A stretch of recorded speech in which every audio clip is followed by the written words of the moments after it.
Hey everyone, welcome to Logan's Smosh Pick. Glad to have you here. Do me a favor and please subscribe if you haven't already. Today we're going to do another episode of the Setlist Snubs series. In this series, we're going to go over a handful of songs from different bands that don't get played live very much. However, I'm going to give you some reasons why I feel like those underrated songs actually deserve to get played live more often than they do. If there's someone specific you guys want me to talk about in a future episode of this series, please leave a comment down below. I'll check your feedback. Today we're going to discuss a few hidden gems by Jane's Addiction. By show of hands, who saw Jane's Addiction at Lollapalooza 2020? Oh wait, I can't see your hands. Anyway, they did a great job. If you're a Jane's Addiction fan, you're already well aware of this, but if you've never heard of them before, let me be clear. Jane's Addiction is an acquired taste. Kind of like beer, black coffee, or moving to a new home. Your first impression will probably be repulsive.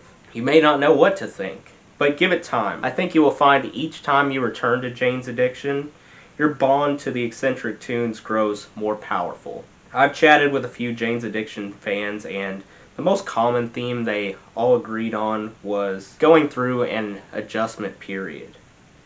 Even if you never warm up to Jane's Addiction, you gotta admit their font is dope, right? It's pretty remarkable that Jane's Addiction has managed to stay in the public eye as much as they have, because they've only released a quartet of studio albums in 32 years. Then again, those radical albums, especially the first pair, really set the alternative rock world on fire. Before we unroll my underrated tracks list, I want to set the record straight for new viewers about why all bands, not just Jane's Addiction, are guilty of coddling certain songs live and treating others like they're invisible live. However, if you viewed a Setlist Snubs episode before, go ahead and skip ahead a few minutes.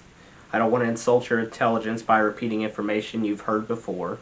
The first reason involves casual fans who stay in the biggest hits bubble. They prefer to only listen to the most popular songs a band has done. For Jane's Addiction, examples would be Jane Says, Been Caught Stealin', and Stop. They merely scratch the surface of what a band is capable of. Another reason is a ton of pressure stemming from fans and even fellow band members compels bands to exclusively pull out their most well-known tunes live in order to keep the fans that comprise the crowd happy. If fans leave the venue pleased with the set list, then the odds of them buying tickets to another show go way up.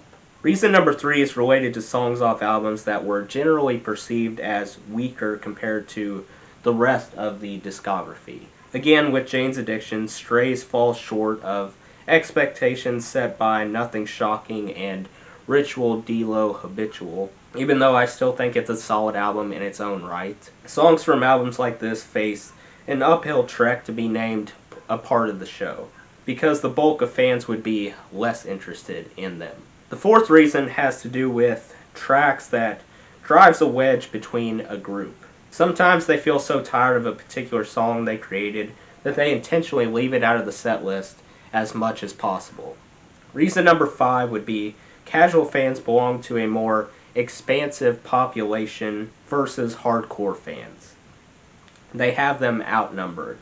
As a result, the influence of casual fans extends further than hardcore fans could ever hope for. Casual fans usually get the final say toward what songs end up on the set list night after night.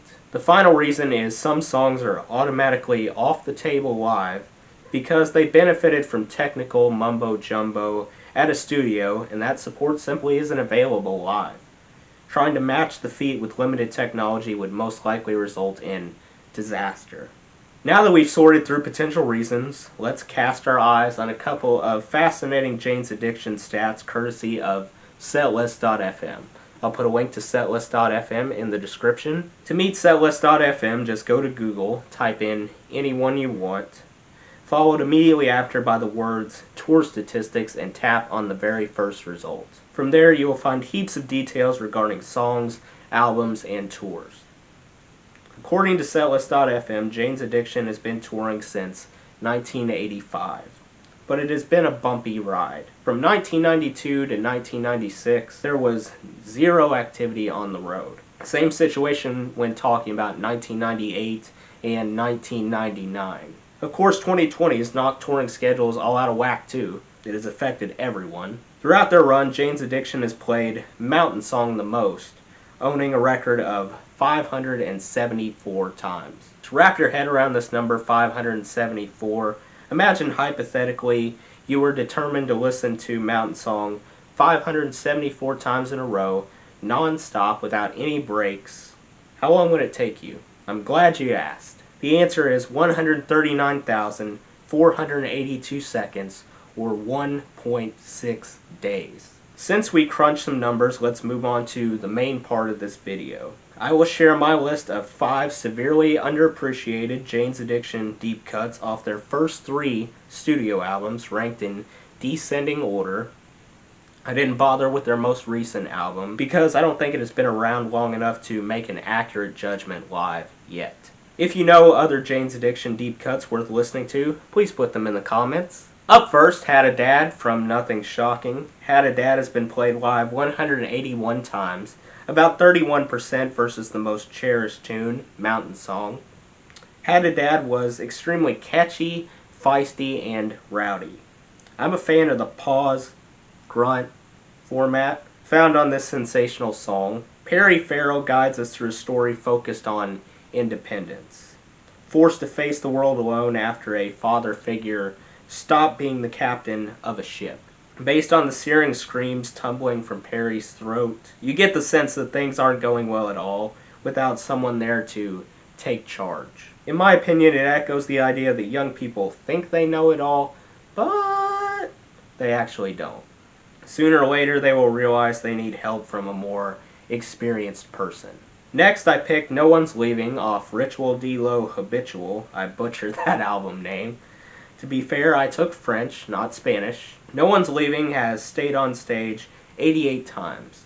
No One's Leaving was a rather funky piece. The bass at the beginning was something else. I wish I could play that. It moves at a baffling pace. The verses seem quite rushed, and the chorus slows to a crawl. A savage guitar solo stood out above everything else. Although No One's Leaving is just 3 minutes long, it delivers a brutal sting. Wrong Girl arrives next, fresh off the Strays album. Wrong Girl got off on the wrong foot because Jane's Addiction has only turned to it 28 times while performing. A 13-year interval away from the studio hardly caused any rust, if you ask me. Wrong Girl basically enforces that don't judge a book by its cover saying, detailing how looks can be deceiving. It instantly puts your limbs into motion, instills the urge to tap your foot, bob your head, drum your fingers on the wheel, etc. It just personifies the word spunk. Everything works together wonderfully to make Wrong Girl a bop.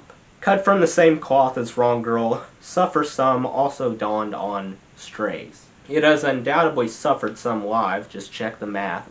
A faint 14 times stamp can be attributed to Suffer Some. Skateboard fans might recognize this ditty from the video game Tony Hawk's Underground. It would be a mistake to skip over this song due to its gung-ho attitude. I was very amused by the way specific chunks presented isolated vocals such as "May be the last song you be sung." When singers go one-on-one, it provides an opportunity to insert crucial or witty dialogue. I don't believe the quality suffered at all on Suffer Some despite Jane's Addiction's prolonged absence. Finally, Pigs and Zen rounds out my list. It debuted on Nothing Shocking, and to date has unfortunately weaseled its way into 4 concerts. Good lord, this song was fantastic. Unquestionably my favorite song of the 5. It blows the competition out of the water. I'm positive that Pigs and Zen would bring fans to their feet. What an invigorating track. It ran circles around the rest, in my opinion. The Ultimate Warrior should have used this for his entrance. You can feel it, dude! That sums up Pigs and Zen. It's not meant to be a song you listen to, but a song that courses through your veins. Exciting seems like an understatement. I can't get enough of Pigs and Zen. The vocals and instruments were purely decimating for 4.5 minutes. Well, that's all I have for you guys. That does it for today's video, guys. I hope you enjoyed. Make sure to like, comment, and subscribe if you haven't already. I really appreciate the support. I'll see you next time. Until then, rock on.